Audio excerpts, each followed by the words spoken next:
Hey everyone, Amy here from Revitalized RX. I'm going to be sharing with you my top 3 areas you need to treat if you're noticing your body is more in a slouch posture or you're having the tendency to want to move that rear view mirror down.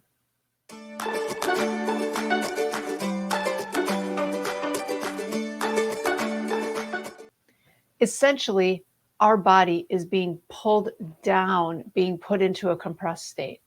So when this is happening, the key areas that we need to release and open up so that our body can start to come out of this compressed state are number 1, hip flexors and our psoas region. Let's face it, this area is shortened in the majority of us. Many of us spend a lot of our day at work in a seated position. So this puts us into a tightened and short state. Also, this is a key area that we tend to brace when we've gone through trauma or stress and emotional challenges.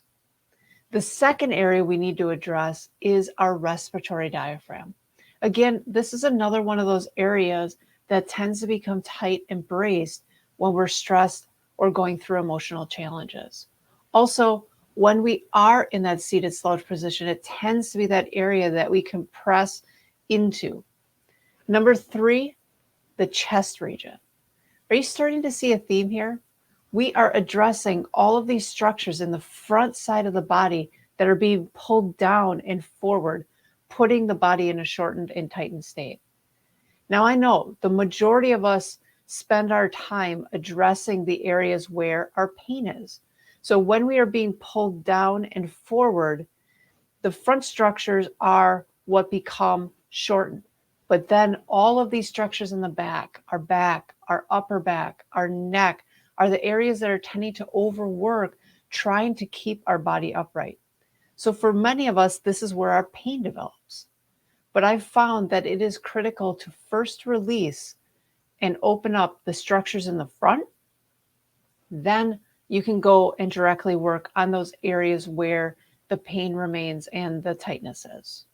So I want to show you just a general overview of some techniques that you can do for these 3 key areas: the hip flexors, respiratory diaphragm, and the chest. Now, for me, I always tend to start more with the direct techniques in these areas, using balls or tools, and then I will add in more opening, elongation, or stretching techniques.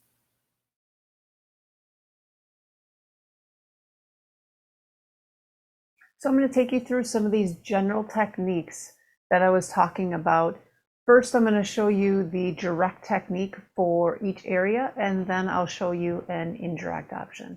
So we're going to start with our hip flexors or our psoas area, which is right up in this area. So in order to do a direct technique, some of the things that you may want to have accessible are, if you have it's almost like a 4-inch inflatable. We do like inflatable to have a little bit of give, and or a rolled up blanket. So these are your options.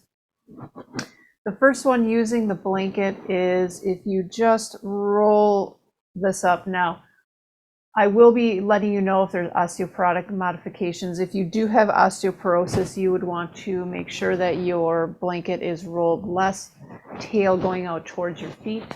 So it'd be going out this way. And what we're going to do is we're going to place that right above our pubic bone.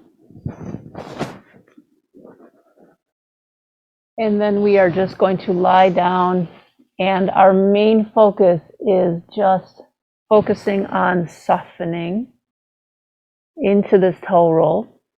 So this is an option that we have to open up the front part of that pelvis into our hip flexor region.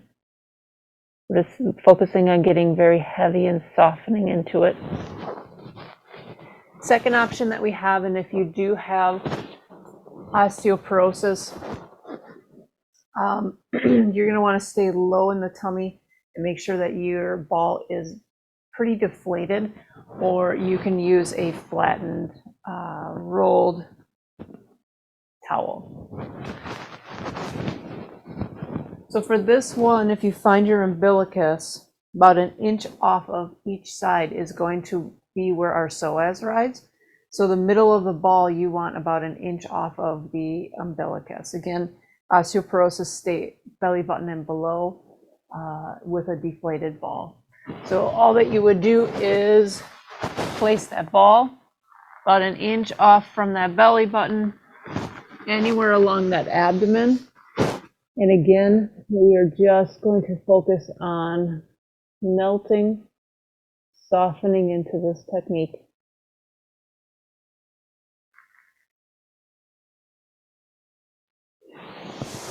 For many of us, that one will be a lot more intense. So if you need to decrease the intensity down to using a rolled up towel, go ahead and do that.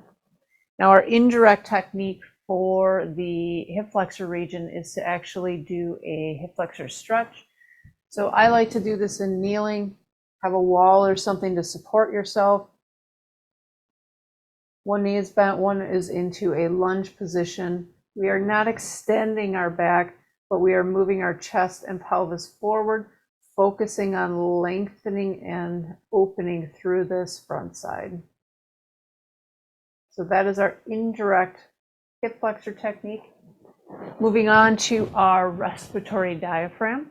So you can use this 4-inch ball again, same position as we just did with our psoas or hip flexor region, but now we are going to be coming up kind of right underneath that rib cage area. Please do not go centralized right at the bottom of that rib cage, but you can go off and along this area at all. Or if that is too intense, which it may be for many of us, we can use, again, a rolled up blanket or towel going diagonally along and under that rib cage region. To do an indirect technique in that area, all we need is a pillow and maybe access to your hand towel. We will put that pillow horizontally along our back, come up underneath your pelvis just a little bit, lie on back so that pillow is right underneath the diaphragm region, and we are just focusing on softening and opening. Now in this position, if you are getting any type of compression through your low back, that's where this handy dandy little towel comes in. We are just going to place that underneath our pelvis, just taking a little bit of tension off of that low back. We do not want to be feeling compression through that low back region. We're just focusing on opening, softening through this region. Moving on to our last area where we are going to focus on the chest. Our direct technique for the chest, you can use rolled up towel, your 4-inch ball, or we love this. It's a Franklin method tool. We call it the Franklin. It's a little blue nugget. So options that you have are laying on your stomach. We can come diagonally underneath collarbone. We can also go underneath collarbone, right centralized, or you can use that 4-inch ball in front of the chest. So what that would look like is, again, lying on your stomach. That's right in front of the chest, and you're just focusing on softening. And if you do that single side, you would then do both of them.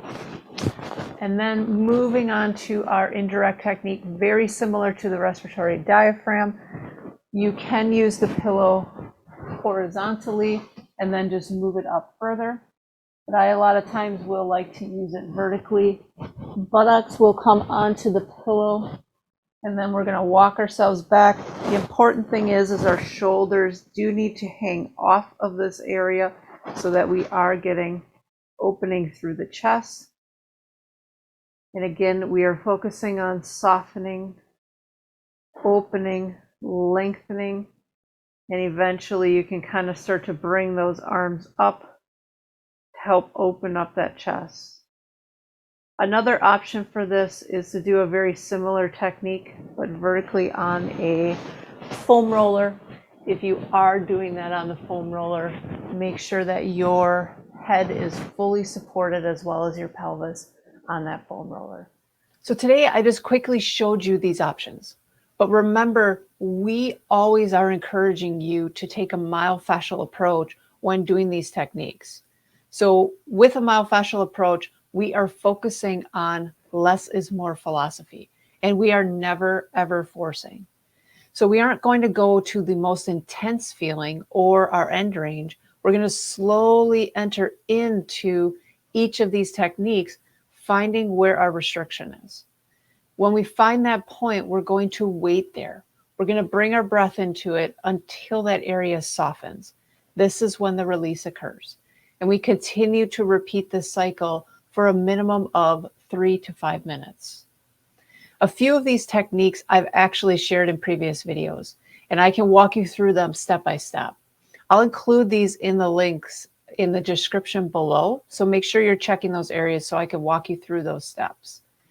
If you are noticing yourself more in a slouch posture or you're moving that rear view mirror down, I highly encourage you to take some time to start focusing your self-care in these 3 areas. If you found this video helpful, I'd love for you to give us a thumbs up and subscribe to our channel. Thank you so much for tuning in, and stay tuned in the future for more videos.